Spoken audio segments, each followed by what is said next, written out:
এ যেন ঘরের শত্রু বিভীষণ। কারণ মুখ্যমন্ত্রীকে নিয়ে অশালীন পোস্ট করাতে দেখুন তৃণমূল কর্মীর একই হাল। কি খুব অবাক হচ্ছেন তাই না? ভাবছেন যদি ঘরের শত্রু বিভীষণই না হয় তাহলে তৃণমূল পরিবারের হয়েও কিভাবে মুখ্যমন্ত্রীকে নিয়ে সোশ্যাল মিডিয়াতে এমন অশালীন পোস্ট করলেন যুবক। আর দেখুন শেষমেশ প্রিয় দিদিকে নিয়ে সোশ্যাল মিডিয়াতে পোস্টের পরই কি হাল হলো এই যুবকের। সাগনিক লাহা নামের ওই যুবক একজন ডিপ্লোমা ইঞ্জিনিয়ার। অভিযোগ, শুক্রবার রাতে নিজের ফেসবুক ওয়ালে ওই যুবক মমতা বন্দ্যোপাধ্যায়কে কুরুচিকর মন্তব্য করেন।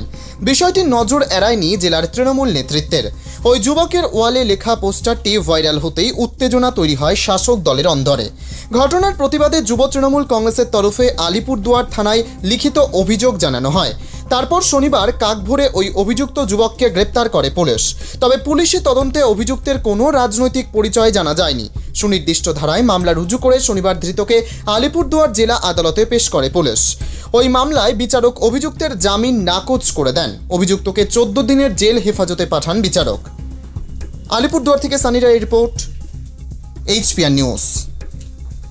যে সাগনিক লাহা তার লয়ার হিসেবে তো আপনি এখানে এসেছেন, কি কি ধারা এখানে দেওয়া হয়েছে? অ্যাকচুয়ালি এখানে 294 আছে, 296A আছে, আর 79 হচ্ছে BNS আছে, আর হচ্ছে IT অ্যাক্টের একটা সেকশন আছে, সেটা হচ্ছে 67A।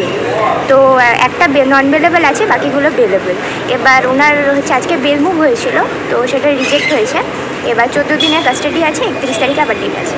বলছি যে কী লেখা হয়েছিল ফেসবুকে, সেটা কি জানেন? অ্যাকচুয়ালি উনি যেই কথাগুলো লিখেছিল সেটার ব্যাপারে আমি মন্তব্য করব না, কারণ মানে সেটা আর কি সোশ্যাল মিডিয়াতেই আছে। কিন্তু অ্যাজ আ ডিফেন্স লয়ার এখন আমাদেরকে রিপ্রেজেন্ট করতে হবে, তো আর কোনো মন্তব্য আমি রাখতে চাই না। যে কোনো ব্যক্তিরই যেরকম গণতান্ত্রিক অধিকার আছে, মৌলিক অধিকার আছে, ঠিক একই রকমভাবে অন্যের প্রতি সম্মান রাখাটাও খুব দরকার, প্রদর্শন রাখাটা দরকার। তো সার্বিকভাবে সে তার পোস্টটি আমি দেখেছি। তো অবশ্যই একজন মহিলা মুখ্যমন্ত্রী এবং সর্বোপরি উনি আমাদের মুখ্যমন্ত্রী, সে সবার মুখ্যমন্ত্রী। তো স্বাভাবিকভাবে যেটা করা উচিত হয়নি, কিন্তু বিষয়টা একটু অন্য জায়গায়।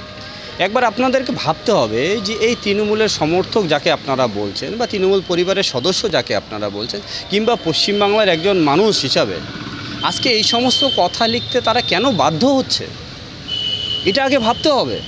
কোথায় এর আগে তো এরকম কখনো মুখ্যমন্ত্রীর বিরুদ্ধে এই সমস্ত কথাবার্তা উঠে আসেনি, তারা লেখেনি। তার কারণ আজকের দিনে প্রমাণিত যে বাংলার একজন মহিলা মুখ্যমন্ত্রী হিসেবে মমতা ব্যানার্জি ফেইলিওর। মাননীয় মুখ্যমন্ত্রী মমতা বন্দ্যোপাধ্যায় তিনি একজন নারী। তো প্রথম কথা হচ্ছে, একজন মহিলাকে এরকম কুরুচিকর নোংরা মন্তব্য করা কোনো রকমভাবেই উচিত নয়, সে যেই হোক। আর আপনারা বলছেন তৃণমূল সমর্থক, তিনি তৃণমূল করে না বিজেপি করে না CPM করে না কংগ্রেস করে, সেটা মূল কথা নয়। আর সে কী করে সেটাও আমাদের জানা নেই। বিষয়টা হচ্ছে যে অন্যায় করেছে এবং যেটা অন্যায় সেটা কিন্তু অন্যায়।